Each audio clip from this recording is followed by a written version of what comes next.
So my mum, like a lot of other people, started doing other things like setting up a recycling charity and all this kind of stuff. So that was kind of the childhood influence. And it was, I guess, much later in the first session of the Scottish Parliament that I joined in my own right. Brilliant. Thank you, Patrick. I'm going to ask Molly. Yeah, well, mine follows on quite nicely from that. It's a sort of mirror image, because it's really my son's fault that I'm a Green politician, because I joined when he was about 18 months old. And I think that happens with actually quite a lot of women then think, oh, shit, I'm going to have to do something about the future because my kid's going to be living in it. And he's actually 34 now, and he had his first kid this year. So I became a grandma. So there's a nice symmetry there, I think. But yeah, I was always a political person, and I studied politics, and was always driven actually by social justice more than the environment. And I think it was when those two things came together for me after Ralph was born that Green politics sort of became inevitable for me. Brilliant, thanks, Molly, and I love that parallel. Cllr, how about you? It's a bit like Molly, I suppose, as well. It was when I became a mum, but when I was having my kids, there was the peace process was being talked about, ceasefires were being announced in Northern Ireland. We were talking about setting up institutions. Politics in Northern Ireland then, as it is now, is still based on identity. So it's this nationalist or unionist, and people vote according to those traditional blocks, but they never suited me. I never grew up in that context.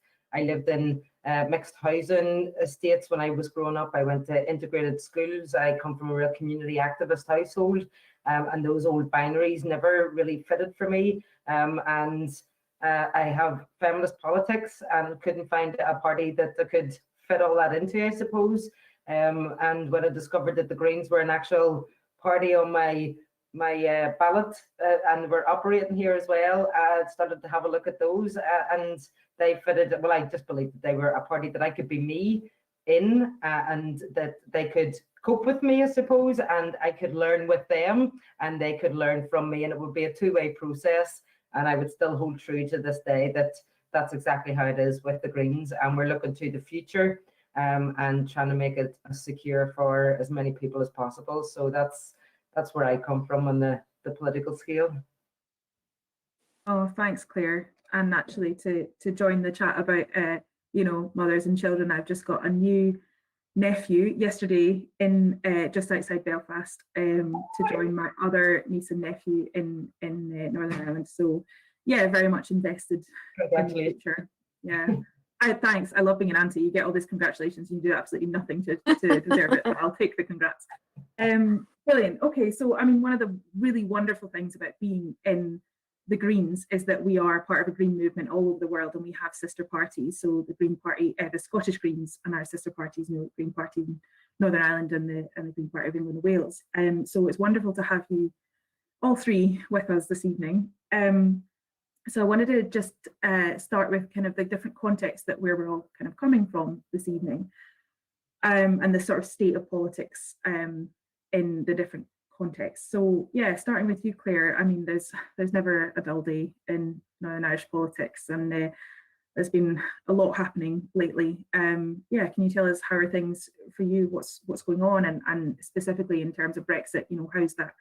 What are the implications of Brexit for Northern Ireland at the moment? Well, it's a pertinent question. Apparently today is the day that marks Northern Ireland's centenary. So apparently today is the day in history where we signed that partition off. Well, we all knew the year. I was unaware that this was the date. So, but we know that Brexit was never going to be good for Ireland, north or south. It was never going to be. But what we faced was the whole Brexit referendum campaign, but Ireland and particularly Northern Ireland was not included in that wider UK debate. So when it was happening, it was really focusing on, and I'm still said to today, it was really an English referendum for English people. It didn't take the considerations of Scotland, of Wales, of Northern Ireland and our context into those debates. So it was a Tory party led thing. It was never going to be good. The re-emergence of borders on this island, whether they were going to be on land or in the sea, were always going to, reignite a trauma that's never been settled in people, I suppose, because I would argue that what we've had since the Good Friday Agreement back in 1998 here in Northern Ireland has been a political process, but we've really left the peace process behind. And we haven't really brought people with it. We haven't really included them. We haven't dealt with the legacy of our past. And we've done, so much politically, and we've created institutions and set up political processes. But we haven't dealt with the trauma or overcome the legacy of our past there. So in that context, the re-emergence of borders was always going to be a problem.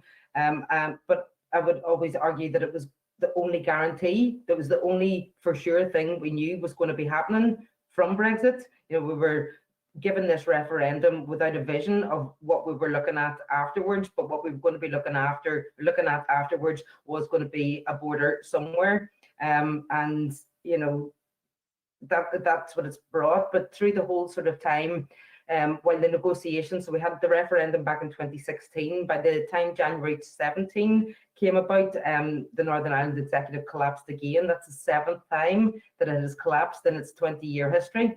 So it's a very unstable piece that we have. It's a very unstable process that we have. So we had 3 years of no executive while Brexit was being decided, I suppose. So we had no ministers, we had no political representation at the table while all that was going on. And when we got our executive back then in January 2020, that was at the end of the transition. Brexit was actually happening. So we were in this unique place as well, where technically the Assembly hadn't collapsed. We just had no executive, we had no ministers, deputy or first minister. So all this legislation that was coming by transposing EU law into domestic law was being landed in desks at Stormont, but nobody was there to process it. So when we come back in January, what we had was a 3-year backlog of statutory rules, implementations. Committees were working flat out to get this through. There was no scrutiny time. Nobody is on top of what was going on. And then COVID hit, and we've been dealing with COVID ever since. But we are now in this place of, we have DUP ministers now implementing this protocol with an Irish Sea border that Boris Johnson, as Prime Minister, had told him that would never happen. So the DUP, while they had their confidence and supply arrangement at Westminster for that brief period, Theresa May had come up with her withdrawal deal, and the DUP had basically done their no, never, blood red lines, and it was just completely unacceptable. And eventually Theresa was ousted. I'm not giving you the history lesson here, fine well what's going on. But what we've ended up with is the Irish protocol, and that is seeing the customs checks happening within our ports. And the DUP minister, who is our DAERA Minister, Department of Agriculture, Environment, Rural Affairs, who is overseeing those ports, who has that within his departmental portfolio. And we've, ever since, we've seen staff now being withdrawn from the ports due to threats to their safety. We have had the emergence of violence back on the streets. We've had our riots, we're seeing buses getting burnt, and we've seen this fraction. It's not all, and that has to be really stressed, it's not all people from working class loyalist areas, but largely they are the areas being affected by the emergence of violence again in our working class communities. But they're feeling that this protocol and this division between Northern Ireland and GB is a threat to their identity. But nobody's coming up with solutions at the minute. We all know what the problems are, and I think historically that's what Northern Ireland's very good at. We can tell you what our problems are, but we're not so good at coming in with sustainable solutions. So we're in this void again of no one really knows what's going on, and the DUP have now also turned on their own and have put the letter of no confidence in Arlene Foster, and has basically forced her hand, and she has now announced her resignation as First Minister. She will be leaving not just the post of First Minister, but also the DUP, and leaving politics, and she will be going in at the end of June. and we don't know really what's going to happen there. And it's everything back on the table again. Will we have a DUP new leader elected? Will they take the position of First Minister? If they don't nominate a First Minister, what's going to happen? If Sinn Féin don't like the First Minister, will they nominate a Deputy First Minister? Nobody really knows. And it's all going to be at a time when, you know, the easing of restrictions and our first summer after COVID, and we're going to go back into what's called here the marching season. We're going to have the bands, the parades, the 12th of July back on the streets again. And it's really, I can't tell you the answers as to where we're going, but we're facing just this big legacy of identity politics and everything that Brexit has brought with bringing instability back into Northern Ireland, back into our streets and back into people's sense of identity again. So it's not good, but I would argue that Northern Ireland hasn't been good for a very long time. Thanks, Cllr. Yeah, and there's a real sense that people absolutely said that this was going to happen, and people saw this coming with Brexit, and you know those voices weren't heard, they weren't listened to. Okay, thanks, Cllr. Moving to you, Molly. I mean, so you were an MEP, obviously, in the European Parliament, and people have seen you making speeches for sure, and especially in your last day, and that was really emotional. And yeah, so tell us,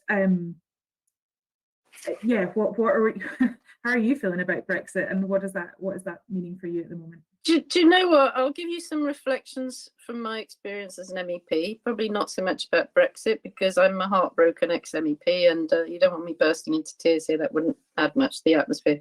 But just before I get onto that, I've really been reflecting today that, you know, it's 100 years since Northern Ireland became an entity, and that means that I've been alive for more than half the time that this United Kingdom, so-called, has been in existence as a country. And it completely blew my mind to think that, because, you know, when I went to school, it was like a history of 1,000 years and this kind of thing, and it's so untrue. No country that feels secure would call itself a United Kingdom. I mean, it's an indication of vulnerability and lack of confidence, isn't it? Anyway, more in the questions. But just to say, from my perspective as an MEP, I mean, firstly, I learned an awful lot going there, mostly about how ignorant I was about the rest of Europe and how European politics works, as most Brits are. And also, I got a very different sense of scale, because I'd never really thought of myself as coming from one of the big countries in Europe. But obviously, you know, you start to work with people who come from just countries of different size and more typical size in terms of the rest of the world.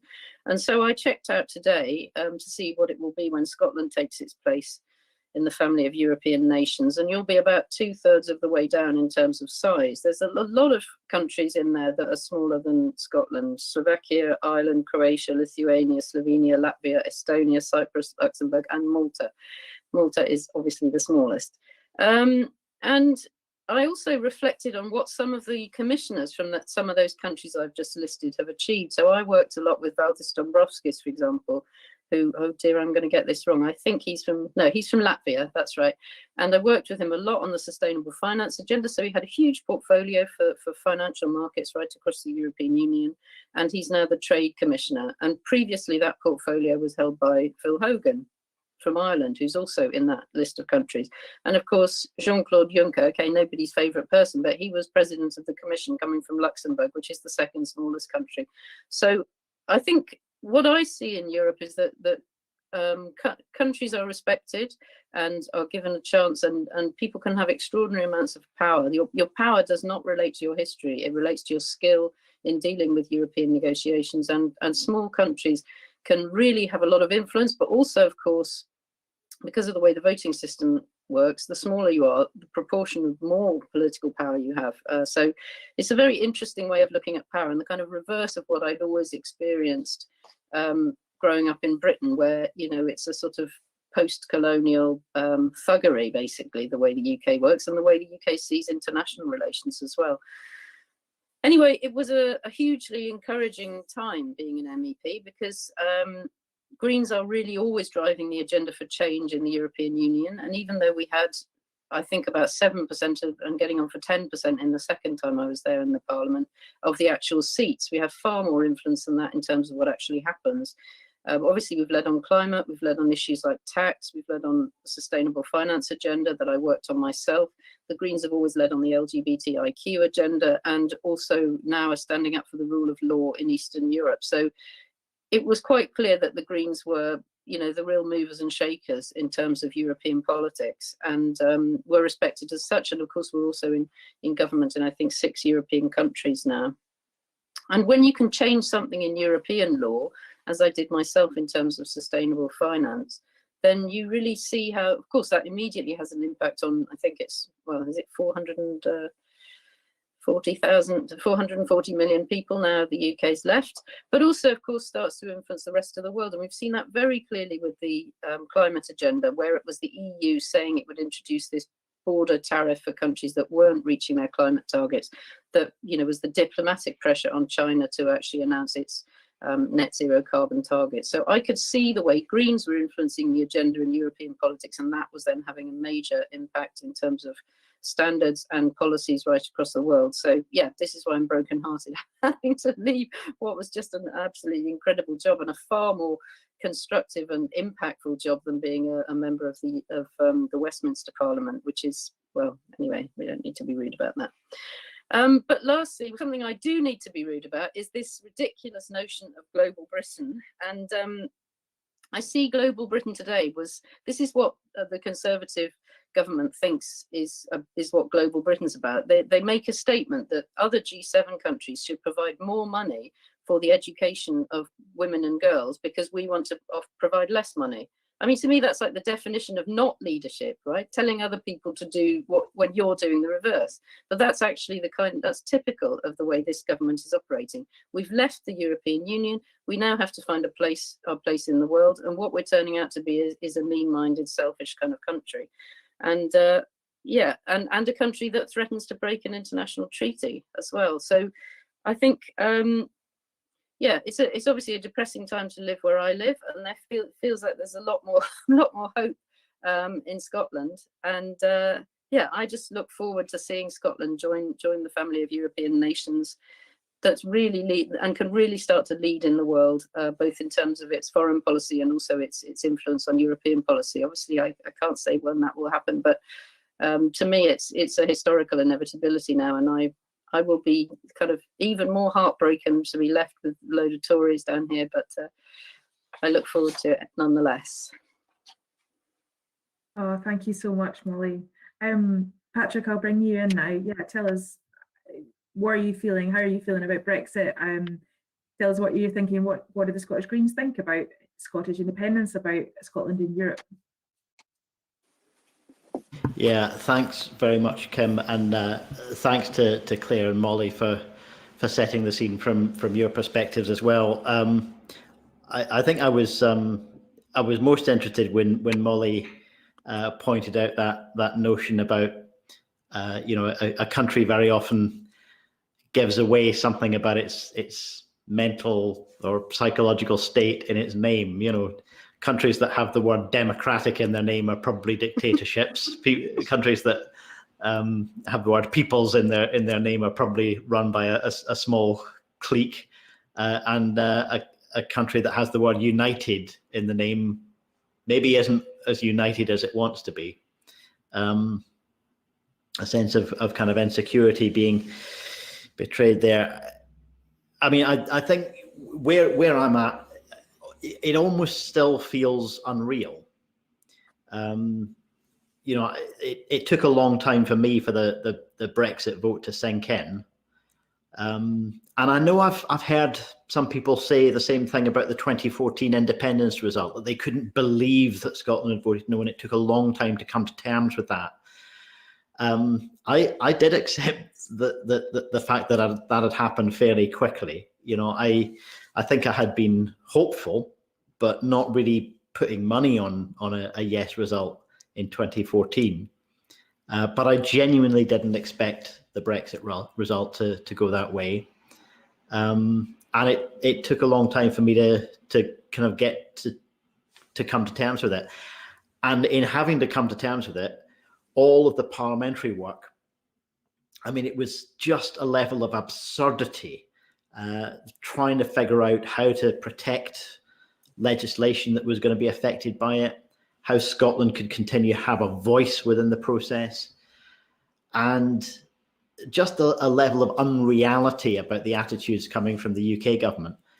And it was such a relentless sort of torrent of dealing with all of that parliamentary and legislative process, because I was on the Constitution Committee in the last session, that it still almost now feels as though, you know, there's a kind of strange sense of almost calm after that whole process ended, and we haven't resolved anything. We haven't fixed the problems that we were trying to find solutions to. It's just that we've been taken out now. We've been deprived of any sense of completion or closure or even the opportunity to solve the problems we were identifying. And I think that's a common strand among various different people within these islands. Not that it's that kind of calm after the storm in Northern Ireland, but as Cllr was very clearly saying, a sense of no one's able to put forward solutions to the problems. Everyone's able to identify the problems, but no one's putting forward solutions. And I think fundamentally it's because the Brexit campaign was so dishonest.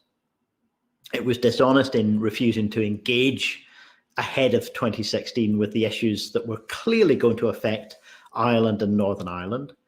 It was dishonest to the people in Scotland in saying, you know, independence is the way to end your place in Europe, and voting no to independence will safeguard your place in Europe. That was dishonest. It was dishonest throughout the UK in terms of the Brexiteers essentially saying you can have all of the benefits of EU membership and none of the costs or responsibilities. And with pretty much every Brexiteer going, bar a very small handful, saying that we would still be in the single market. And you know, even if we'd had that softer Brexit, I would still regret being outside the EU's political institutions. But a lot of the direct objective harm could have been avoided if we were still inside the single market. So there was this level of dishonesty which has never fully been addressed. And now that we're into, you know, election season, we hear all of this talk about, you know, Scotland can't have another divisive referendum. It's always called a divisive referendum when it's one they don't want to have. The one they wanted to have was a very important referendum. This one's a divisive referendum because we have to focus on COVID recovery. And I absolutely get that we shouldn't be having a referendum on Thursday this week. Thursday this week would be too soon. Thursday next week would still be too soon. No one is talking about having it within weeks of the new parliament forming. But the idea that we can engage with the question of COVID recovery, of how our economy is going to emerge, what kind of economy and society is going to emerge from COVID, the idea we can debate that without asking ourselves the really big questions. Are we best placed to deal with COVID recovery, to deal with poverty and inequality, to deal with the climate and nature emergencies? Are we best placed to do that as part of Boris Johnson's Brexit Britain or as an independent country seeking to rejoin the EU? And there's a small number of people who would say, let's be independent and not be in the EU, but that's a very minority view. These are the two main paths that Scotland can take: part of Brexit Britain or seeking to rejoin the EU on our own. The idea that you can have COVID recovery, that you can consciously make any decisions at all about the future of your economy without even being allowed to ask yourself that fundamental question about these two principal paths ahead of us just makes no sense to me. And the idea that it's Boris Johnson or, you know, even less plausibly Douglas Ross who are going to tell us we're not even allowed to put the question fundamentally negates the basic democratic principle. And whether we like it or not, and you know, I don't like the first of these, Scotland did vote for both unions. By a smaller majority, Scotland voted for staying in the UK, and then by a larger majority, Scotland voted for staying in the EU. Well, if Scotland cannot have what it voted for, both unions, then we have to make that decision somehow. And I think we have to make that decision soon. The one thing that I would say, though, is that we mustn't, as Greens or as the wider independence movement, we mustn't ever be tempted to be as dishonest and simplistic as the Brexiteers were. I would not be willing to take part in an independence campaign that had nothing more to say than take back control, without being willing to engage with the difficult questions. And there are still difficult questions that haven't been resolved yet. And I think both the pro-independence and the anti-independence side should be honest in saying an economic prospectus for the future is going to be different than it was in 2014. And we do have you know, a responsibility to help shape what would a green vision for independence be in these days. And I think that's what a lot of our voters, and I think what a lot of the country, especially the people who are undecided, the people who can see both sides at the moment, what they want, I think, is a sense of purpose and vision. What would it be for? Because independence, for me, is not for wrapping yourself in a saltire. Independence has to be for a political project of change to create the fairer and greener and more internationalist society that we want to be. So, you know, I hopefully wouldn't want to be so simplistic as to call it global Scotland, to echo that global Britain catchphrase, but it does need to be decidedly and proudly internationalist. And for me, that would be one of the most important contrasts between what the independence movement in the broader sense is doing at the moment, or trying to do at the moment, trying to struggle toward, and what the UK is at the moment.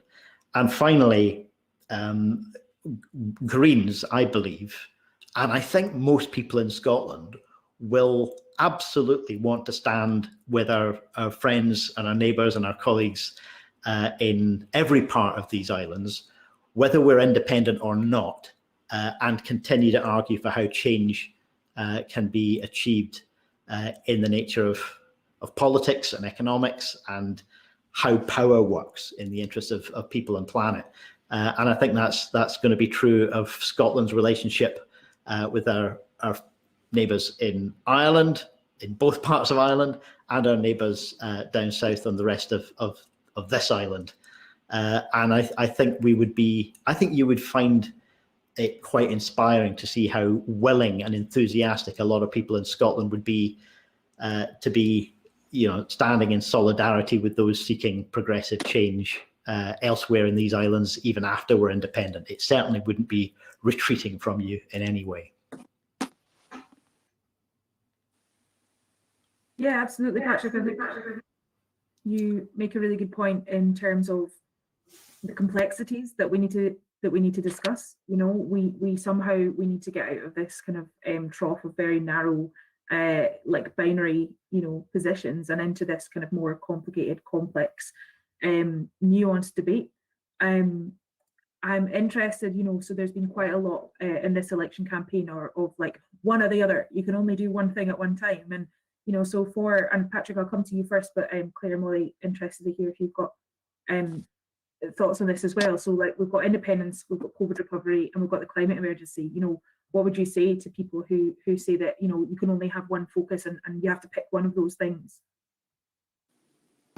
Yeah, I mean, it's kind of, I genuinely struggle to understand how people think we can respond to something that requires the deep and fundamental change that the climate emergency demands of us, without even talking about where power lies and in whose interests it operates.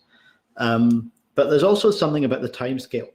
We often talk about this rapidly closing window of opportunity, less than a decade to take the radical action that's necessary.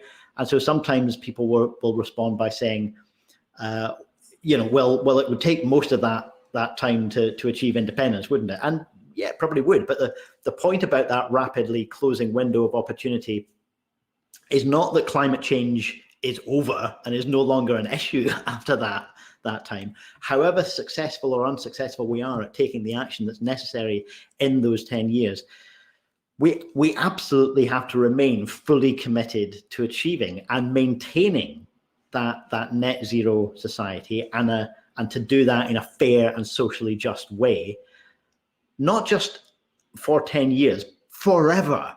We have to get there rapidly, but we have to maintain it forever. And so, yeah, independent, that thing about a puppy isn't just for Christmas, it's for life. Independence is not just for the next term of Parliament, and it's not just for the transition to independence. That's not your end point. It's about the long term. It's about the big issues of where power lies, and it's about the long term direction of travel for our society. And yeah, absolutely, the climate and nature emergency need action right now. Just transition needs to be just, but it needs to be fast too.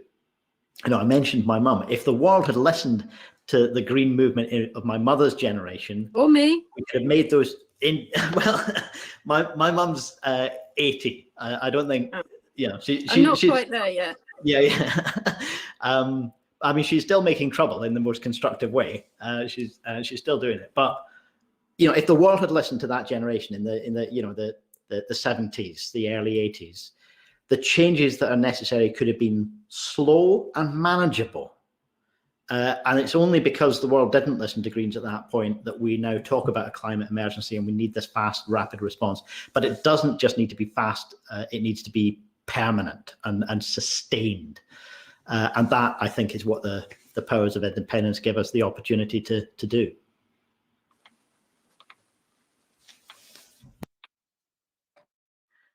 Yeah. Can I jump in and add to that, Kim? Absolutely.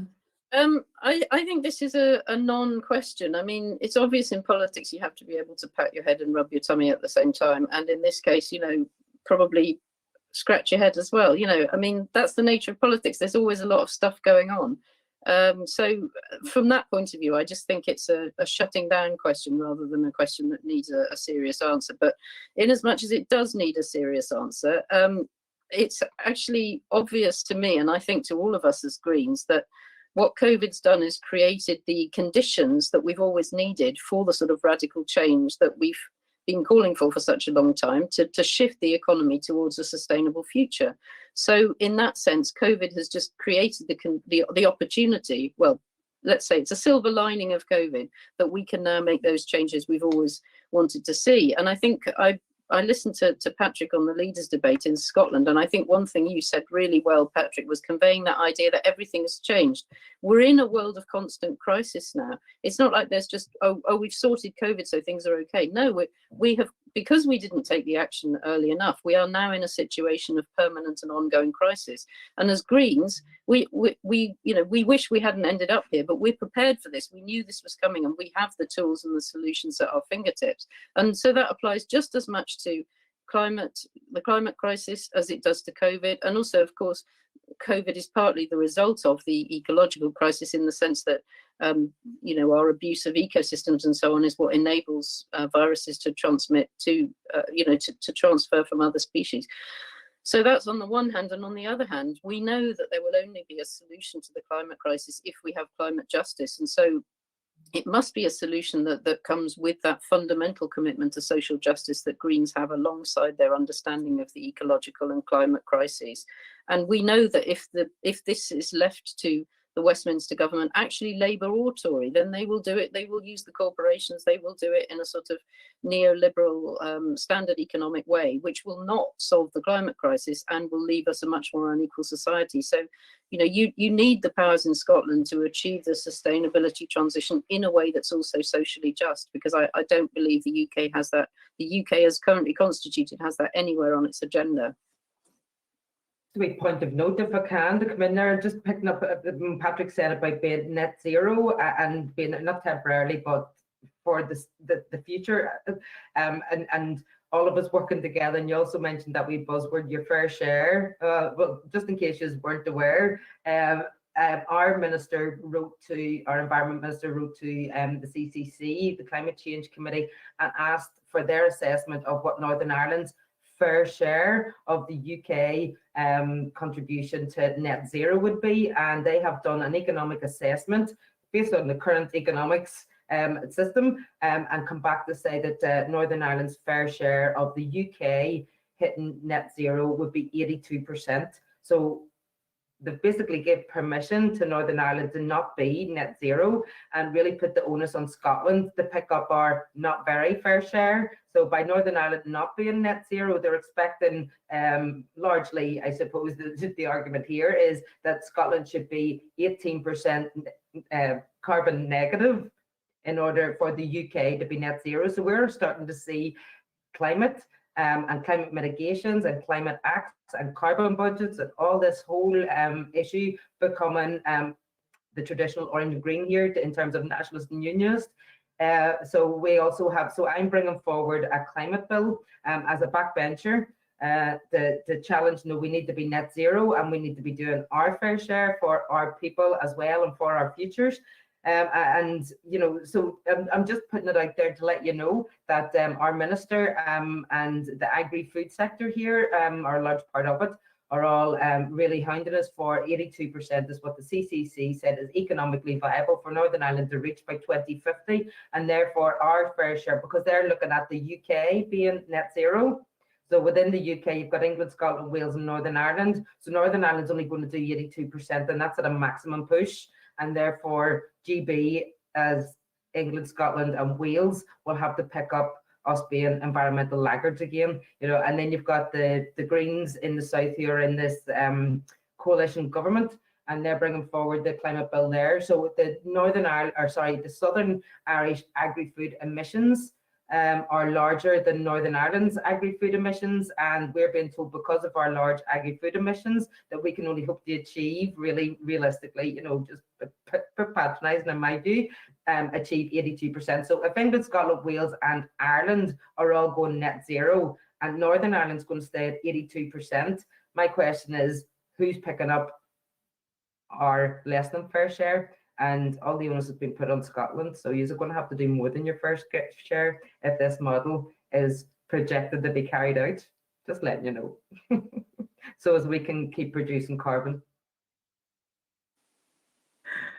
Wow. That's quite something. Actually, I was going to wait till after the elections, Oh yeah, cheers. Thanks for that.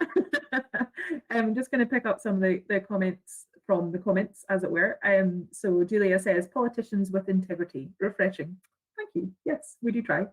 Another comment. This is a question from Chibra on YouTube saying, I have a question. Will you really eat the rich? I don't think they'd be that tasty. Some other comments saying Patrick is spot on. Well done, Cllr. Loved what Molly said. Power in Europe doesn't mean size. I have to think that, don't I, as a small woman? Yes, small women unite. Absolutely. Definitely. Patrick, were you going to say something there?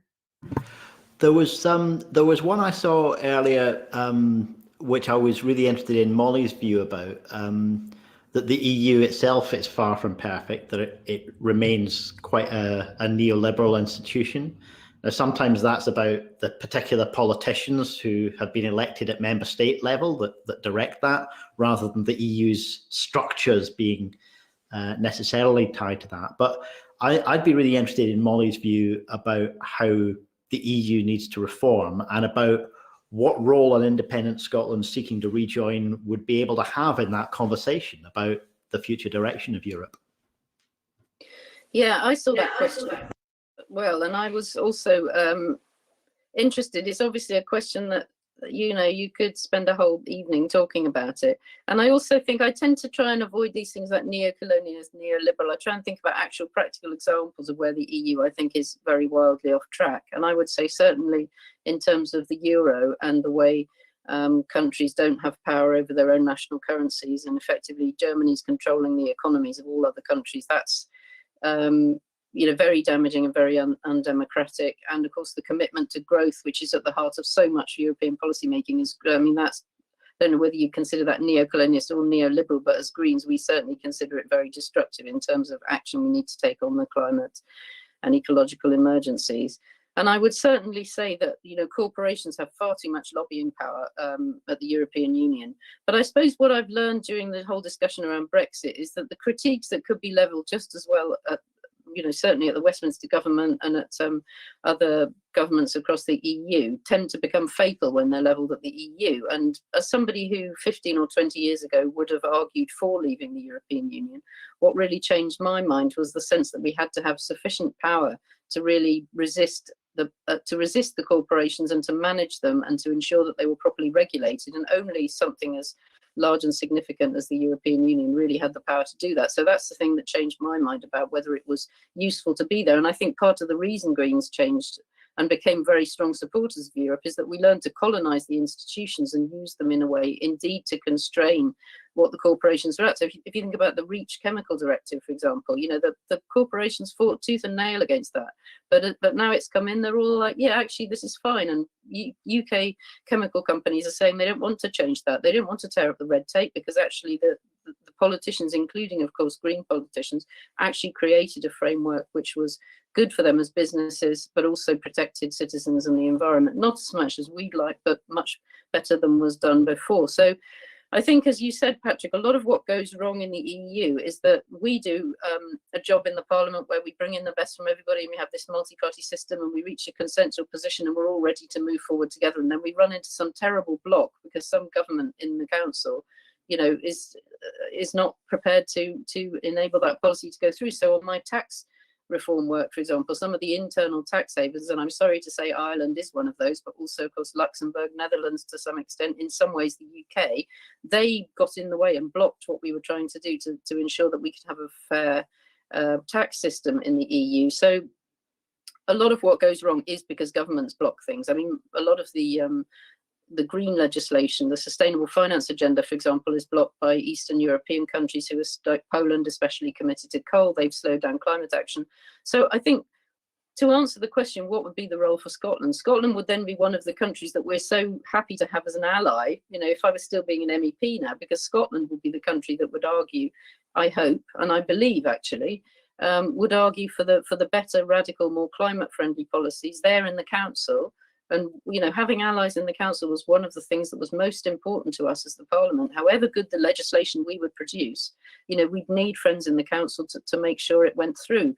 And other countries in the council obviously would be trying to block it. So there's a huge role to be played there. And obviously we do have countries that are playing that role already. But because I don't believe that power in the European Union is related to size directly, or, you know, it is when you get to qualified majority voting, but small countries can have huge influence, particularly if they're operating, you know, in a way that is supported by citizens across the EU. And so it would be very exciting to have Scotland being able there to lead on those issues and to sort of spearhead some of those things that I was trying to achieve and that my Green colleagues are still trying to achieve. Yeah, can I bring you in, Cllr? I mean, what have been the kind of discussions from your context in terms of, you know, the EU as an institution that still needs reform, and you know, there's been a lot of talk as well about, you know, unification in the future and what that would mean in terms of the EU. Yeah, I mean, I'm sure there's a lot of complexity, but what comes to mind for you? Always a lot of complexity when they come over here. But I think the point for us is that being, you know, this whole Brexit campaign, you know, stronger together and all these campaigns, you know, the whole raison d'etre, we're living in a world, you know, you have to remember why the EU was formed, you know, and the conflict that Europe was experiencing so often as well. But we're sitting in a time now where climate change is here, it's happening, we're starting to feel it, we're beginning to understand it, and there's no nation can sit alone and deal with this one. We have to deal with it collectively, you know. So now is not the time to pull out and pretend that you can go on solo runs and, you know, go back to the Global Britain brand as well. You know, it just makes me laugh anyway. You know, how can you be a Global Britain when you've got a Prime Minister who fails to even understand what's happening at the domestic level and get involved and be able to sort and even just be present for those. So we're in a time where you need to be collectively working together towards a sustainable future, and to be able to do that is not about necessarily the size of your country or the population that you bring with you. It's about those that you send there to represent you and how strong and how well they can network and be of influence. And you can do that, you know, when you're actively doing your job well at that European level. There's loads of problems I have still with the EU. Of course, there's no big institution, you know, whether that be a national government, a local council, or a European Union, that you will, you know, not have problems with, but you'll not solve those problems if you're not in the room to do it. So the conversations here in terms of unification, and there is a lot of talk gathering a lot of momentum in terms of calling border polls. But for me, it's different. There's an awful lot of similarities with Scotland, but it's very, very different because it won't be an independence, it will be a unification. So you're dealing with two groups of populations who are in very different places, and then obviously the third population being GB and their influence there as well, within a contested, divided society already. So it's very, very complex. It's not simply about, you know, Ireland going out on its own. It's about a whole, you've got a century of history there and division, and I would argue that the populations north and south don't really know each other either. You know, while you might have a notion, and we're going back into this Brexit thing, you know, talking about a referendum or border polls without telling and having the space for safe conversations to happen about what that would look like. What is it we're talking about? You know, what does unification mean to one person might not be what it is to another person. Have we thought about the economics of that? And we had a poll just a few days ago, apparently, that the majority, both north and south, come back to say that they wouldn't be willing to have higher taxes or use public funding to pay for the unification of Ireland. You know, but the majority want to have the border poll. You know, so you have to start thinking about what is it that people are thinking while they're having these conversations, because they're not happening in safe spaces for us to have a look at that. Because when you really just go down to it, everybody, most people anyway, would want the same. They want security, they want health, they want housing, they want jobs, they want, you know, all these things. But who's talking about that? And then we've got climate change on top of that. So for me and the Greens, what we want to see happening is a real concerted effort to have civic engagement, because what you see here is civil society gets wiped out and, you know, we let our politicians and politics take over, but we already know what that is.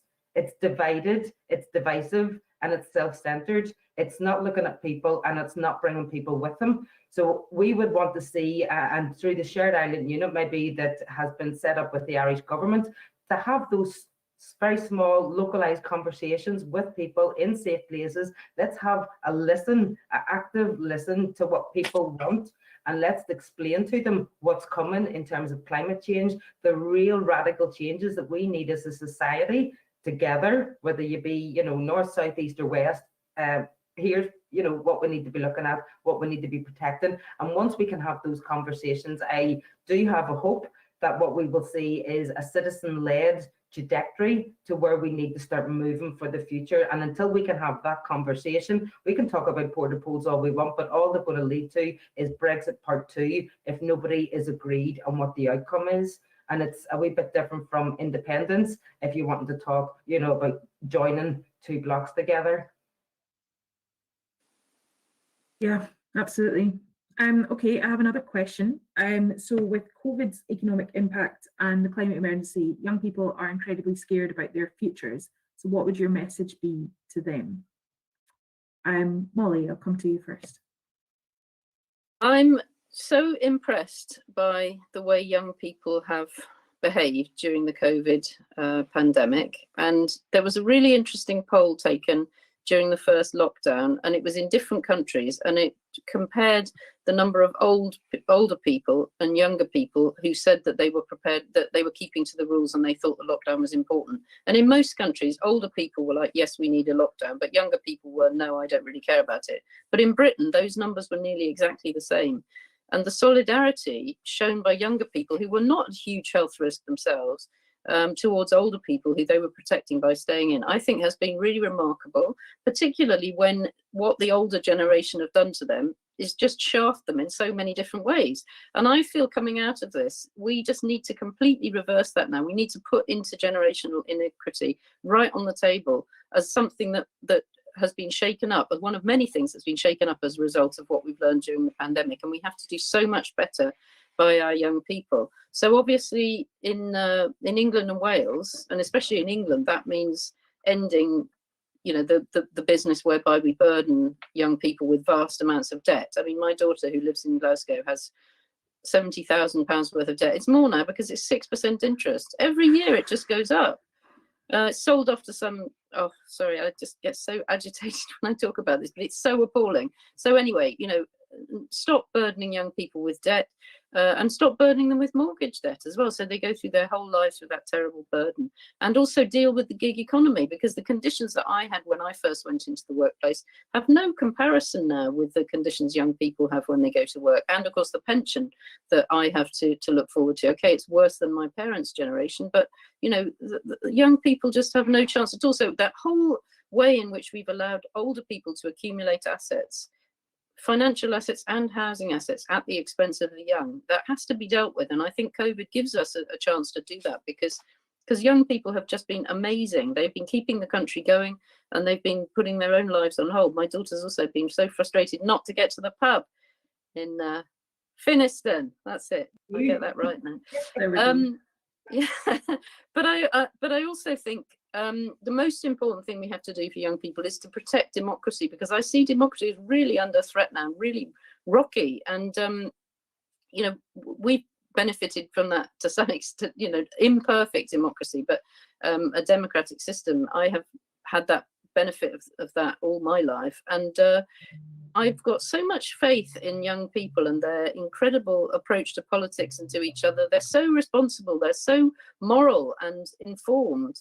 And I've got two nieces who are in their teens, and they astonish me with what they understand. And they automatically know that addressing climate is about fundamental change, and it has to be about climate justice. And their global perspective is really impressive as well. It's something I've had to learn through my life, but they've grown up with that. They've grown up with that interconnection through the internet. So I just think they're amazing. And I think our job is to hold democracy in place so that they can come through and populate it, and to support them to become the politicians of the future. I think it's completely wrong to sort of say, you know, turn to Greta and her generation and say, oh, what should we do then? We've got the policies, we've got the answers, and we need to be introducing them, but we also need to be championing and supporting young people as they come through, and allowing them to have the power that they're ready for, because they're just amazing. And I'm 57 now, and you know, I hope I'm going to have a few years left, but they'll be running the country for some of those years, and I have total confidence that they'll do a much better job than my generation's done. And we see young people who have the eco-anxiety, that's the concept that's coming up. I mean, I really, that gives me anxiety, I suppose, too.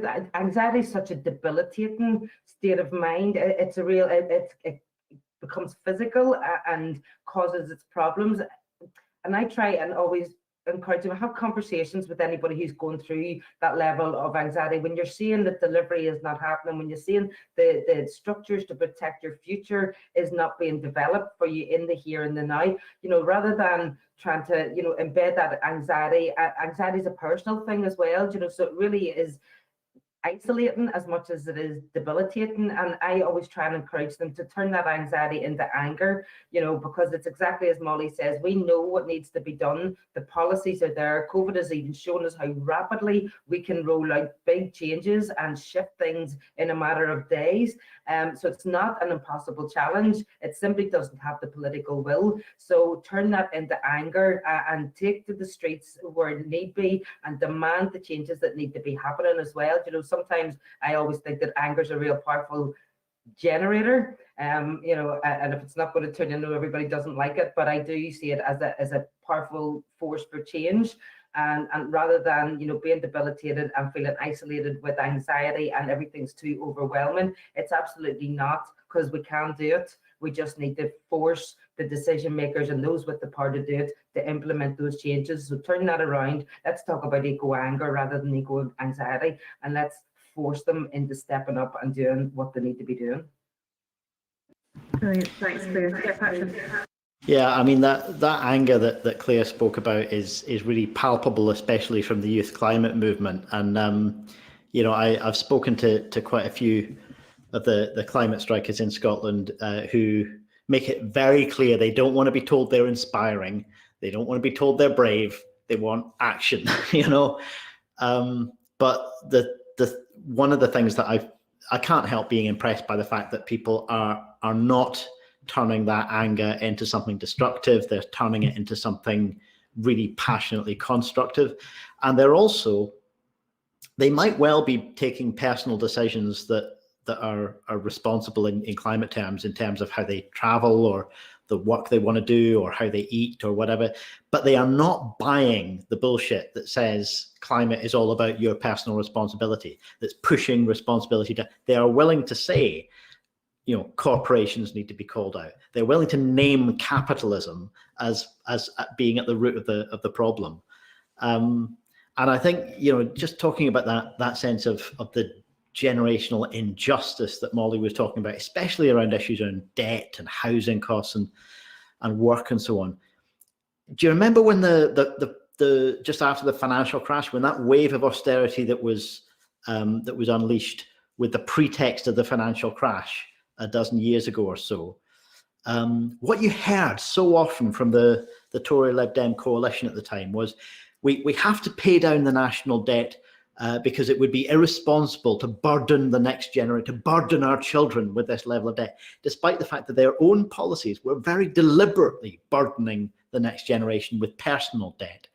And, you know, I'm slightly reluctant to say this, given the way Molly schooled a rival MEP for saying she knew nothing about economics by pointing out that she was an economics professor. But correct me if I'm wrong, Molly. My understanding is that for a given level of productivity, you know, if you reduce the public debt, you're almost inevitably going to see that arrive as private debt, as debt that's owed by individuals, by businesses. If you reduce the stock of public debt, it's going to go somewhere.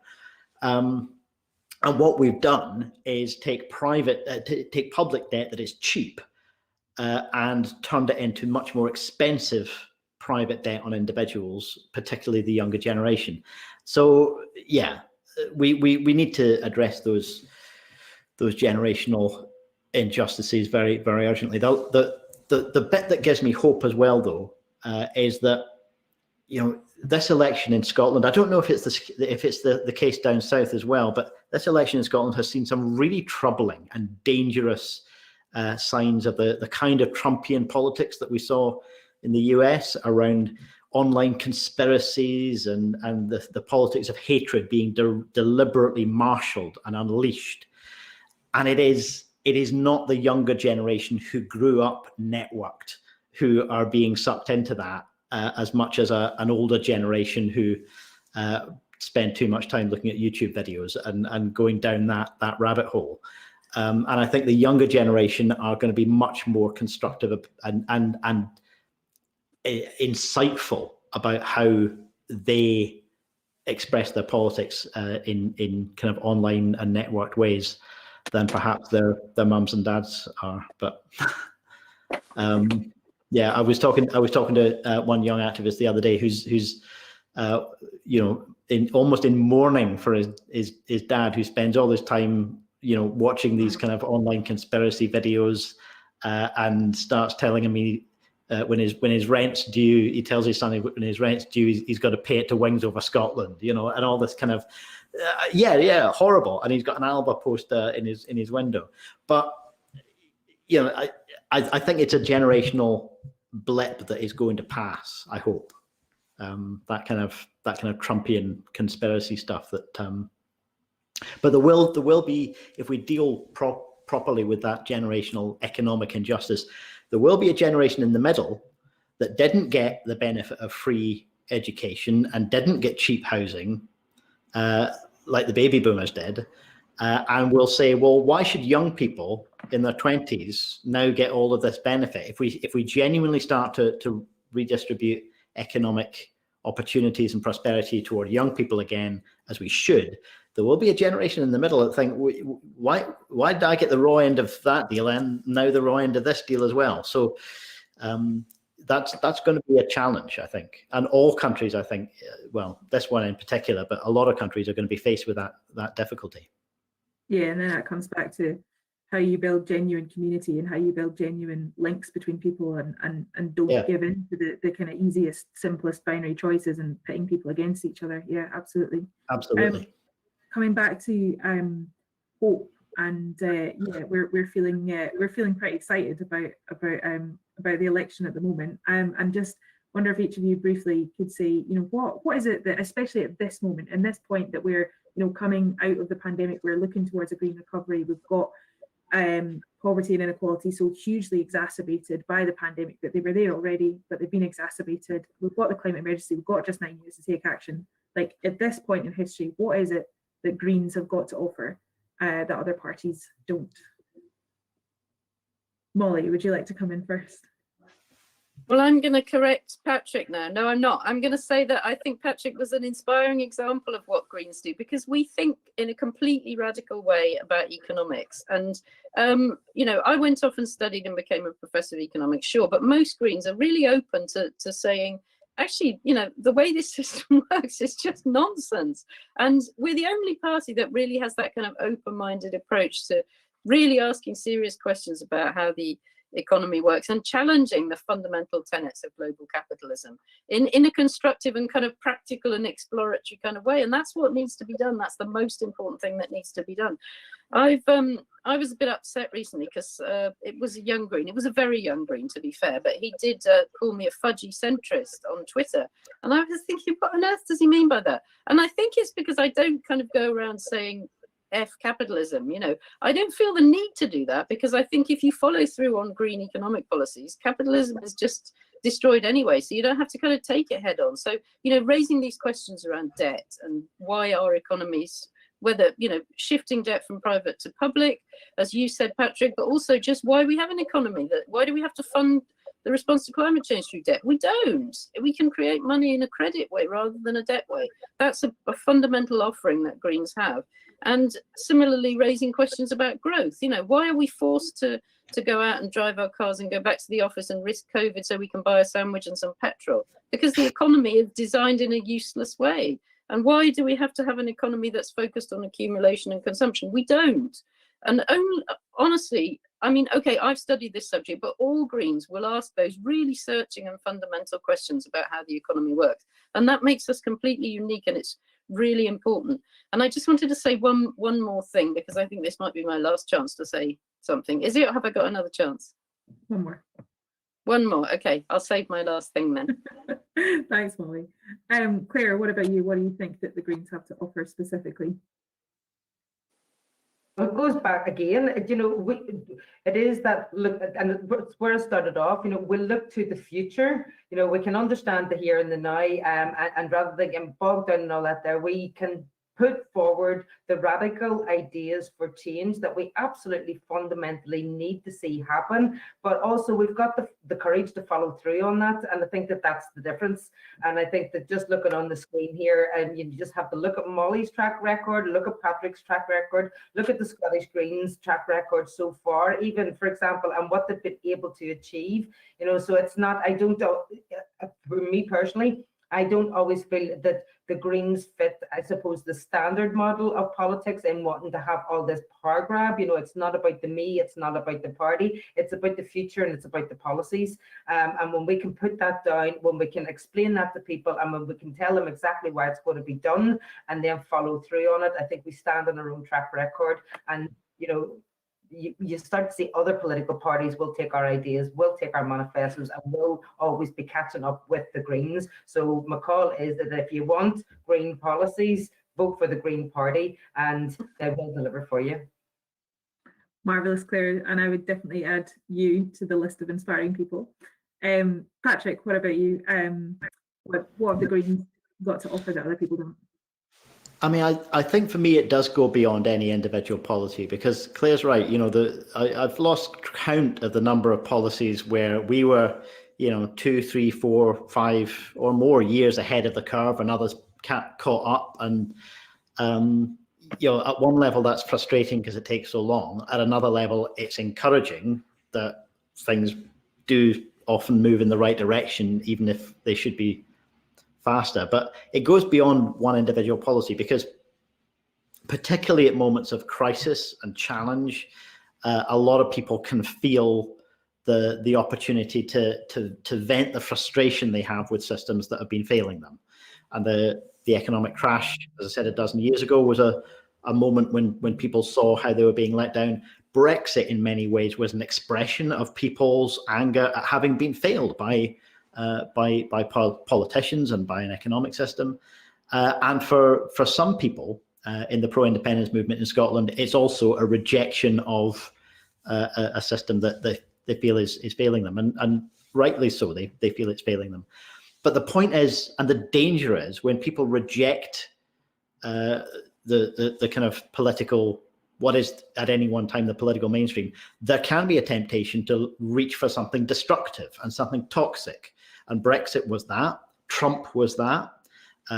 Various far-right parties in many European countries are that. And in the case of Northern Ireland, as Cllr said, there are people reaching for violence now out of a sense of frustration. And that frustration is not made up. It has real roots, that frustration and that sense of alienation. And Greens offer, I think we have a profoundly important responsibility to offer something which is a clear contrast and is clearly a challenge to the centre ground or the status quo, but is rooted in more progressive values, in values that have to do with human well-being, with solidarity, with love. And politicians sometimes don't like talking in those terms, but I think we should. And as you see in Germany now, Greens, who at the last election were polling roughly where we are at the moment, are now poised to make a major breakthrough. Whether they go all the way and get a Green Chancellor or not, who knows? But they're clearly going to make a major breakthrough in terms of their presence on the political stage. So you can offer people an alternative that is not rooted in toxic values, in alienating and othering marginalized groups, or in stigmatizing and blaming people, or an anti-politics UKIP style, all government and all politicians are corrupt. You can offer an alternative that's rooted in more progressive values. And I think that's what we are for. Absolutely. I think someone accused us on Twitter of being unyielding in our approach to human rights. And I feel like that is exactly the kind of thing that I am for. Exactly the sort of criticism you want, isn't it? Yes, very happy to be unyielding on human rights. Okay, time is against us, and I'm going to come to our final question, which is that we have the election on this Thursday. Make a plan of how you're going to vote. So why should people vote Green? So I'll come to Cllr and then Molly, and then I'll come to you, Patrick. So Cllr, why should people vote Green on Thursday?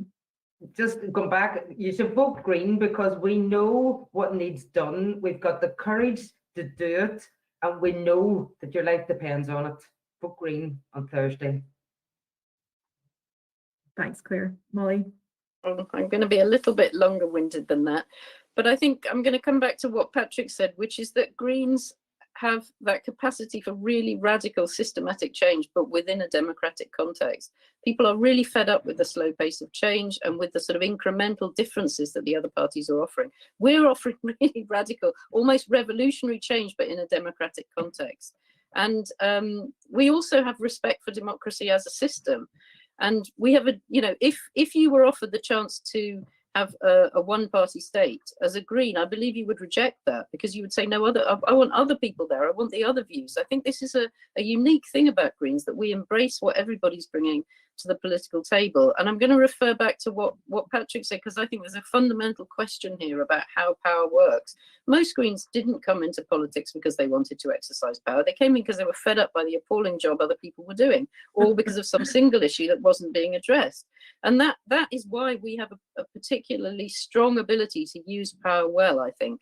And we need to really reinforce and reinvigorate our democracy in this country. I'm reminded of the remark Gandhi made when he visited London and was asked what he thought of British civilization. And he said, I think it would be a good idea. And I feel that way about British democracy. We've never had a democracy. And I think we're carrying with ourselves now, actually like the German Greens did when German democracy was quite vulnerable after the war. They really brought that energy and that change and that commitment to genuine pluralist democracy. And of course, you do have the ability in Scotland, when you vote on the list, to actually vote with complete confidence that your vote will count. It will elect Greens, but it will, there's no need for tactical voting. You can go out and you can vote Green. And here we're using that slogan more and more. We see all the leaflets coming through. Everybody's claiming to be the Green Party at this election. I mean, that means we're really doing something right, doesn't it? But the slogan we're using is, if you want green, vote green. Brilliant. Thanks, Molly. Patrick. Well, I'm gonna slide in an extra comment before I answer the question, which is thank you so much to everybody who's volunteered on the campaign. And I've seen comments on social media from Greens campaigning down south and in other places as well. And it's always inspiring to see so many people. Here in Glasgow, we've had loads of new volunteers taking part, even in a dreich day like this.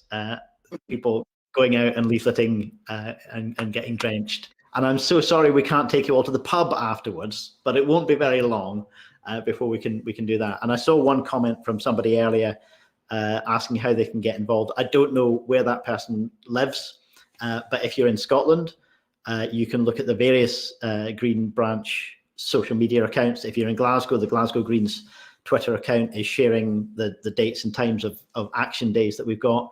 And if you're in any other part of these islands, please do get in touch with your local Green Branch, who you will be able to find online, and you'll get either social media contacts or an email address or something for them. We only thrive because people get involved and do volunteer. And like Molly said, you know, people do that because they want to channel their energy into some positive change. It often puzzles me why people get involved in, for example, the Tories or the Lib Dems, or, you know, passionately, angrily wanting things to stay basically as they are. You know, I don't understand why they get involved, other than just because they would quite like the job. So yeah, please get involved. And if you have been involved, I'm so grateful to you for everything you're doing. As for why, I genuinely think we're at a really important moment in history. This emergence from COVID, the experience that we've all gone through, but also the emergence and the recovery from it, is an incredible moment of opportunity. Partly because we get to rethink a lot of our expectations about what the world needs to be like, and how to address issues like the climate and nature emergency, but also because it's been exposed how clearly the whole economy is dependent on the state, on state action.